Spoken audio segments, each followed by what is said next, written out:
Shalom anak-anak, kita akan belajar IPA kembali. Saat ini melanjutkan pelajaran yang kemarin. Kalau kemarin kita belajar tentang perkembangbiakan tumbuhan secara vegetatif alami, saat ini kita akan belajar tentang perkembangbiakan tumbuhan secara vegetatif buatan.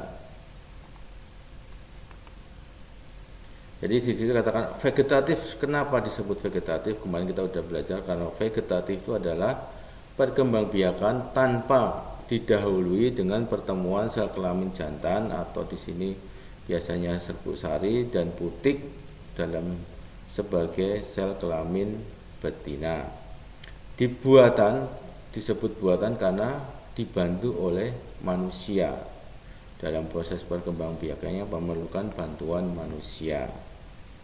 Tujuannya untuk meningkatkan mutu atau minimal sama mutunya dengan tanaman induk. Contoh yang pertama adalah merunduk. Merunduk dilakukan dengan menjulurkan batang yang lunak ke dalam tanah dan ditimbun tanah. Kemudian disiram setiap hari. Lama-kelamaan batang yang ditimbun tadi akan tumbuh akar. Ketika sudah tumbuh akar, bisa dipotong dan ditanam menjadi tumbuhan baru. Hal ini dilakukan biasanya pada tanaman alamanda, apel, stroberi, selada, dan melati. Yang kedua dilakukan dengan mencangkok. Mencangkok hanya bisa dilakukan oleh tumbuhan berkayu atau berkambium. Tujuannya adalah mendapatkan tumbuhan yang cepat berbuah dan buahnya kualitasnya sama, rasanya sama dengan induknya. Tapi mencangkok punya kelemahan yaitu perakaran tidak kuat sehingga ketika ditanam dan tanamannya tinggi nanti akan mudah roboh ketika terkena angin ataupun hujan yang deras. Makanya perlu dijaga atau mungkin penanamannya lebih dalam. Penyangkok dilakukan dengan memilih batang yang lurus, kemudian dikupas kulitnya. Setelah dikupas, dikerok, diberi media tanam, bisa tanah, bisa serabut, bisa jerami dan sebagainya sebagai media. Kemudian diikat, diberi lubang-lubang supaya air bisa masuk. Ditunggu beberapa hari, bisa beberapa minggu, bahkan bulan, sampai di sini akan tumbuh akar. Ketika sudah tumbuh akar, bagian ini dipotong dan ditanam, maka akan tercipta atau dihasilkan tanaman baru yang akan lebih cepat berbuah. Berikutnya okulasi. Okulasi digunakan untuk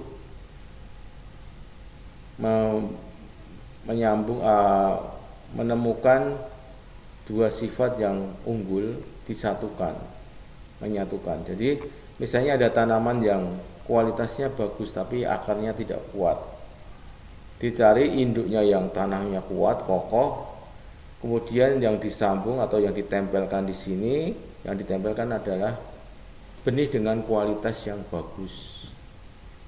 Jadi disambung, diambil mata tunas dari tanaman yang kualitasnya bagus, ini induknya yang perakaran yang kokoh dan sebagainya, ini nanti dari sini ditempel di sini, diikat, lama-kelamaan ini tunas ini akan tetap hidup. Tunas yang di sini akan menghasilkan tanaman yang seperti yang pertama. Jadi itu menempel. Jadi ini bisa dilakukan di mangga, rambutan, jambu, durian, dan nangka. Hampir sama dengan tujuan okulasi, enden atau sambung pucuk, itu sama-sama digunakan untuk membuat variasi jenis. Kalau kita kadang lihat bunga asoka di jalan itu satu tanaman tapi bunganya bermacam-macam warna. Itu dilakukan salah satunya dengan cara ini, disambung. Jadi ada ujung atau pucuk tanaman dipotong, diruncingkan, kemudian ditempel kepada batang tanaman induk, diikat, bisa lebih dari satu, maka ini akan terjadi penyambungan. Penyambungan ini akan menghasilkan variasi dalam bunga, dalam buah. Biasanya ujung ini diambil yang kualitas buahnya bagus dan yang sebagai induk yang kokoh. Contoh tanaman jambu kluthuk, bunga asoka, kopi, mangga, durian itu bisa di enden. enten dan okulasi sebenarnya bukan cara perkembangbiakan, tetapi cara untuk mendapatkan variasi jenis tanaman karena diambil kualitasnya. Ini cara yang mudah, yaitu stek batang. Batang diambil, dipotong, diruncingi, kemudian ditanam. Lama-lama batang yang ditanam tadi akan tumbuh akar, dan ini siap untuk menghasilkan umbi-umbian. Demikian pula kalau mawar, batangnya ini tanaman mawar, batangnya diambil, diruncingkan, ditancap-tancapkan, akan menghasilkan tanaman baru. Ini sangat cepat dan sangat murah, sangat mudah. Biasanya tanaman seperti ini yang bisa di stek batang adalah ketela pohon, kembang sepatu, mawar. Stek juga bisa dilakukan pada daun, terutama pada tanaman cocok bebek, begonia, sansevieria. Daun dipotong, dimasukkan dalam media tanam, ini nanti daun akan tumbuh menjadi individu baru. Ini cara perkembangan lidah mertua atau sansevieria. Demikian pula dengan cocok bebek, itu sangat mudah.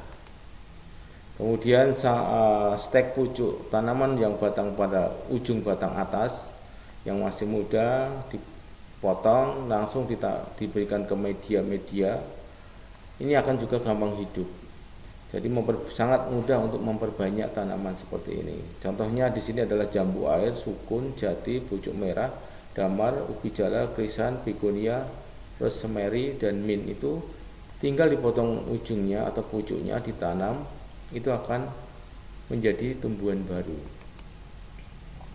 Kemudian cara yang modern yang membutuhkan sedikit teknologi karena medianya, itu adalah kultur jaringan. Ini sangat berguna terutama untuk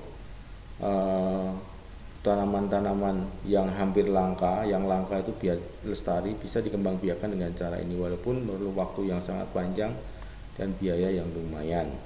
Jadi tanam atau jaringan dari tumbuhan itu diambil, mengalami proses sterilisasi, diambil jaringannya, potongannya, kemudian dimasukkan dalam media tertentu. Di dalam media tertentu itu akan tercipta embrio-embrio atau bakal calon tumbuhan. Embrionya dimasukkan ke media yang lain, media tanam kecil, biasanya botol-botol seperti ini. Nah, kemudian dari botol-botol ini nanti akan tumbuh tumbuhan-tumbuhan baru. Tanaman yang seperti ini biasanya pisang, anggrek, jeruk, mangga, itu bisa dilakukan dengan kultur jaringan.